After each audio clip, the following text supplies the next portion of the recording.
the button, that would be great. We are here with Charity of the Month for May, and that is If You Care Share Foundation. And so it's Dave Munday here, Professional Officer for Unite CPHVA. It's me, Helen Bird, the Editor of Community Practitioner. And we've got Shirley Smith, who is the Chief Exec founder of If You Care Share. Yeah. So congratulations, first of all, on being picked as Charity of the Month for May. Could you just tell us a bit about the charity to start with? Yeah, and thank you very much. We're extremely delighted to be selected as Charity of the Month. The charity is based in the northeast of England and was originally started in. The charity was formed, unfortunately.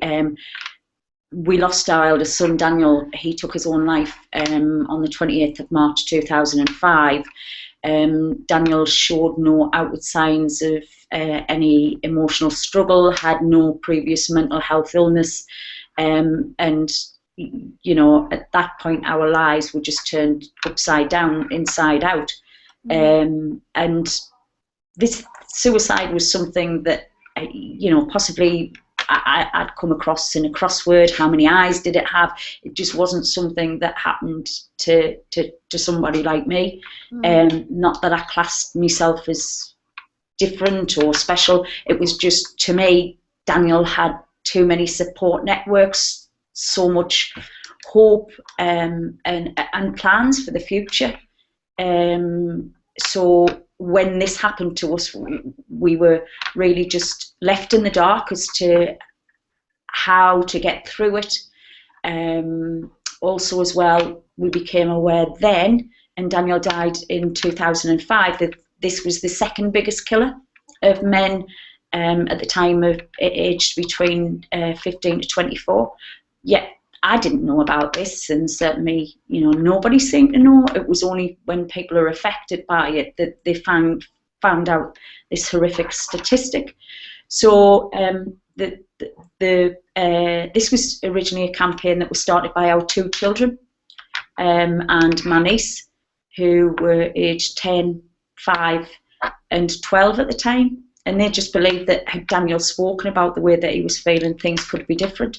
So basically it was out of the mouths of babes. They came up with the slogan that if you care, share the way that you're feeling and talk about the way that you're feeling, something that Daniel never did. And we know through the statistics out there that 75% of the males that do take their lives don't reach out for any help. So for us, the need for a service that would prevent suicide, but also to support people that have been affected by suicide, because it is a different form of death, and the implications and the impact of for those that are left it's difficult, and there is no formal support. So we're a charity that supports people touched by suicide, but we also try to create awareness to what is now the biggest killer of men in this country under the age of 55. So we deliver training, we work with young people, trying to encourage them to reach out, but also, life can be tough sometimes, and to let people know it's okay not to feel okay. It's what you do about it that matters. Absolutely, yeah.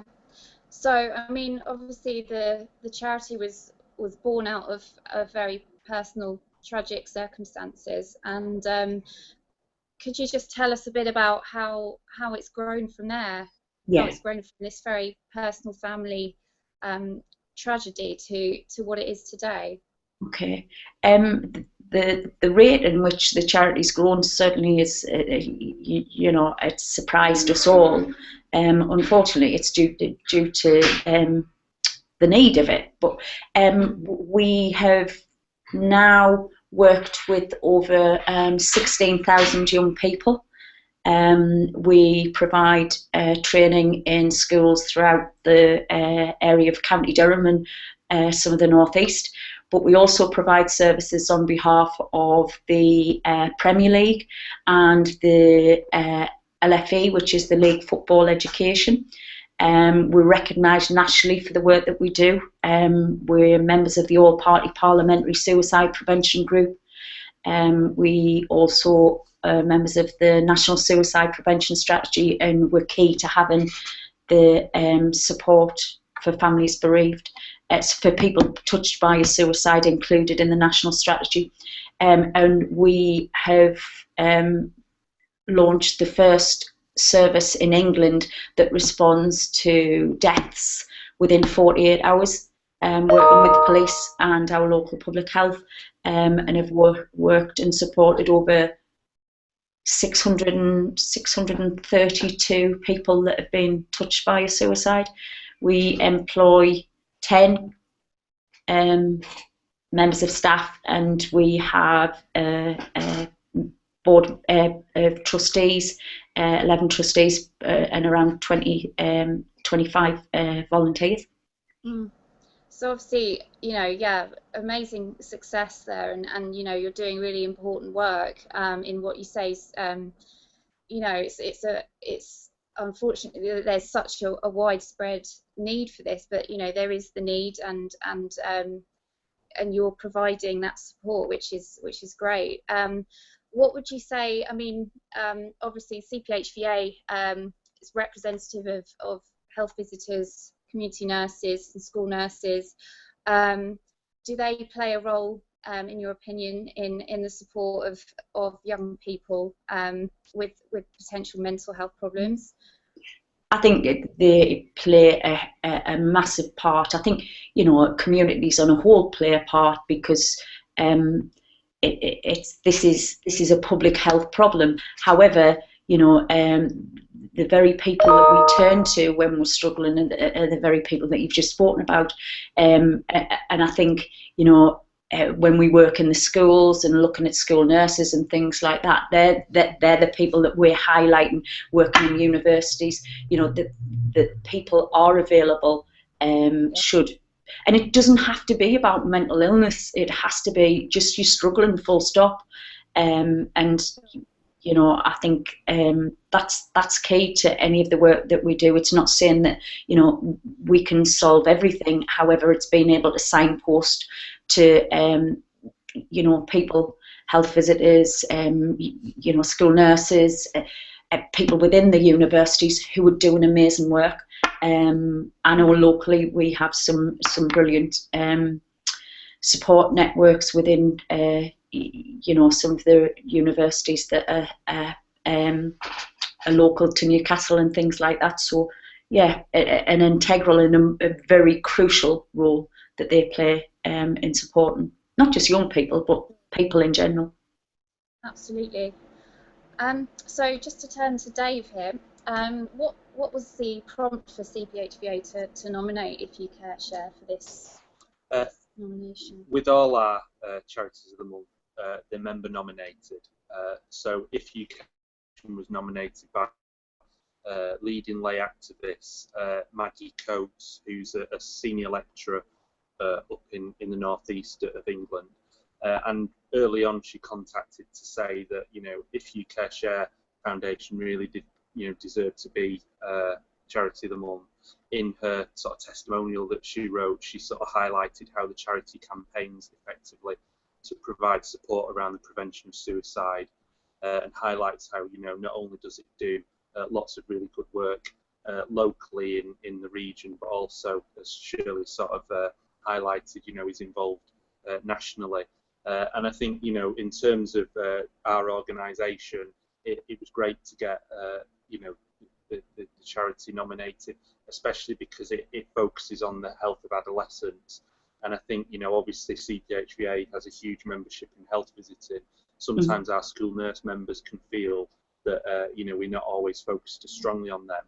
But obviously, in terms of If You Care Share Foundation, you know, it's a charity that I think all our school nurses really should know about, not only in terms of the information that it has on its website, but also knowing that if they do have instances where they need just that extra bit of support or information, that there's somewhere to go. And I think, I can't really say it better than Shirley's already said it today in terms of, the range of support that they have available. I do quite a lot of work with our Mental Health Nursing Association members as well.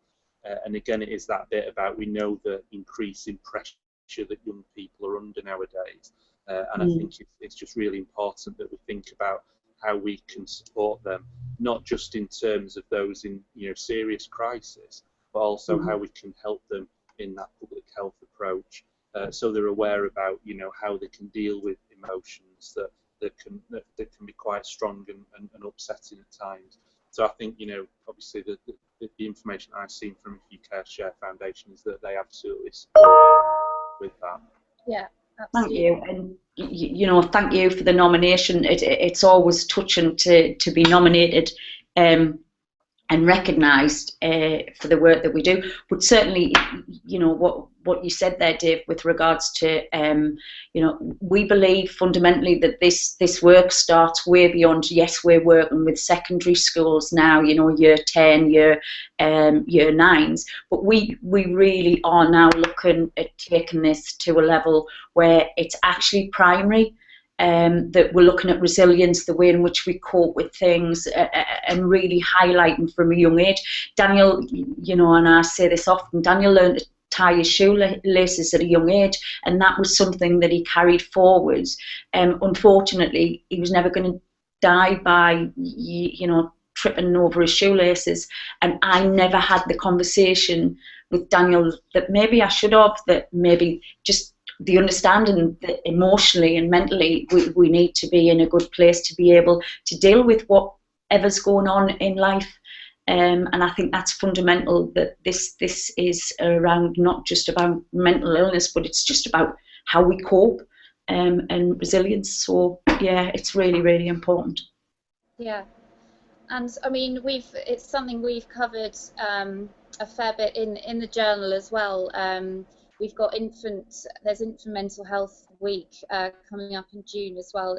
There seems to be quite a push in terms of raising awareness about both, perinatal mental health, but also infant mental health, and kind of, as you say, starting from a very young age to educate children and to make them aware of their own feelings and to communicate those feelings. So would you agree that that's something that's very valuable when it comes to developing and becoming a young person, an adult? I think it's key, to having the balance of the things that we need to get through life, to be able to deal with things as they come out at us, to build an internal resilience to what's going on, but also as well to know that it's okay sometimes to reach out for that help. It's okay, sometimes to admit that you need the help, which is the most important thing. So yeah, it's totally, we need to do it, Yeah. We still have a huge difference between the physical ill health and mental health. We don't have look at them with the same understanding. But I think things are getting better. But when certainly when you're talking about suicide, you're talking a different kind of stigma.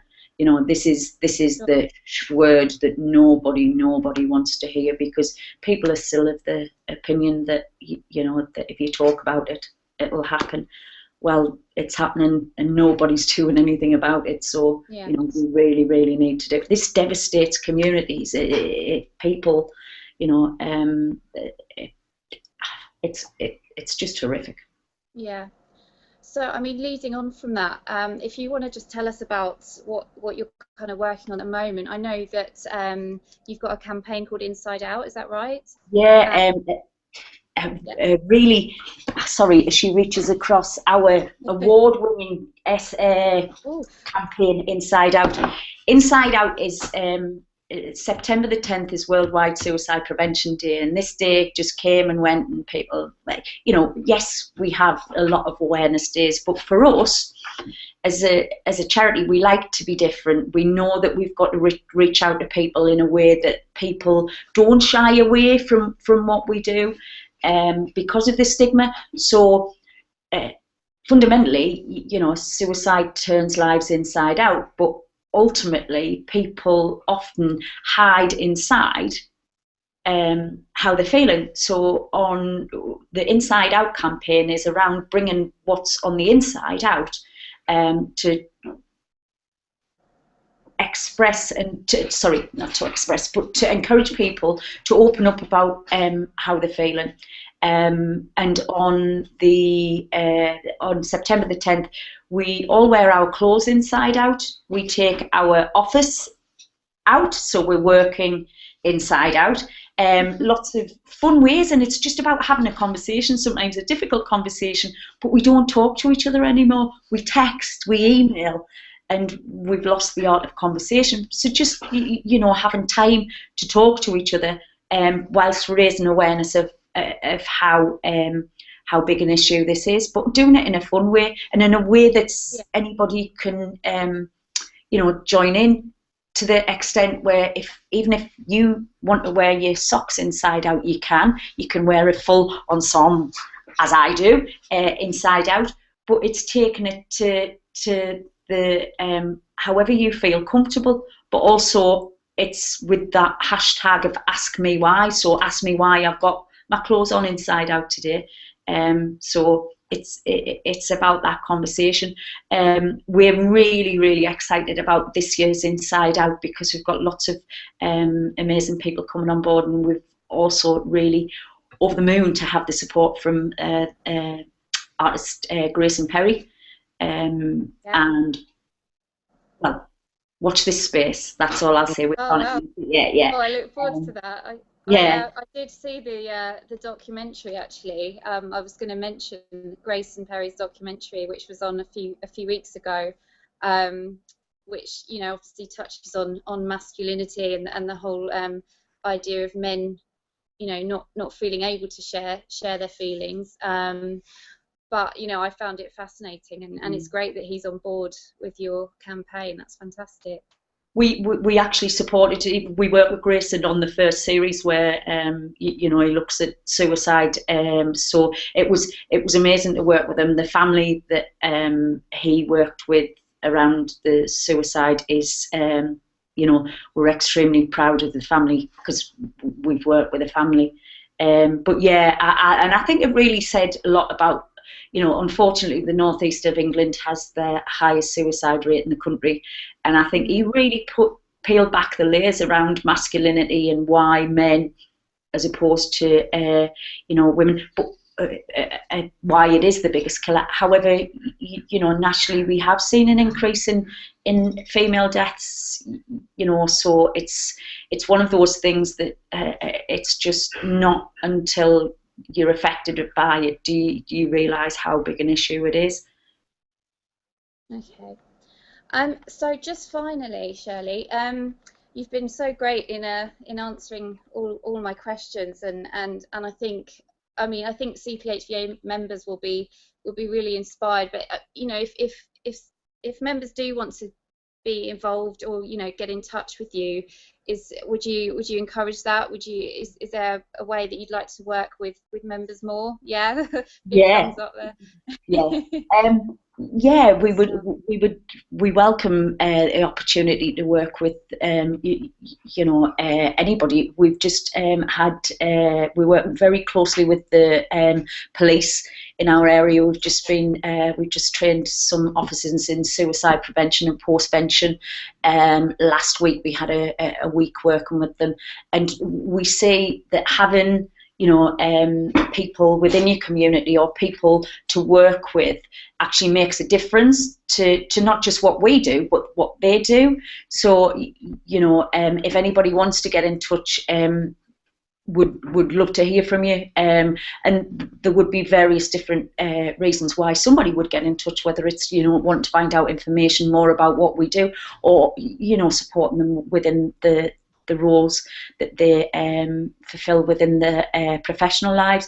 But if this is the end, I'd just like to say thank you so much for the opportunity, and also, you know, thanks again for the nomination. It was touching, and you know, one day, Maggie, I might be able to get to thank you in person. Well, thanks so much for taking the time to join us, Shirley. It's really appreciated. And those members who are sort of on Twitter can actually join the chat tonight between 7 and 8 p.m. using the hashtag CPHVATT, and hopefully some more discussions can come up. So yeah, thanks again for joining us, Shirley. No problem. And if I'll be on Twitter tonight, and I might even be putting out some lovely photos of a new member of my family who came into my life yesterday, called Dennis, and he's 9 weeks old, and he's a tiny little puppy. If you go, you might see Dennis. Oh, good, fantastic! Thanks ever so much, Shirley. No Shirley. problem. So when have we finished yet? Yeah, Anna, can you stop recording if you're listening?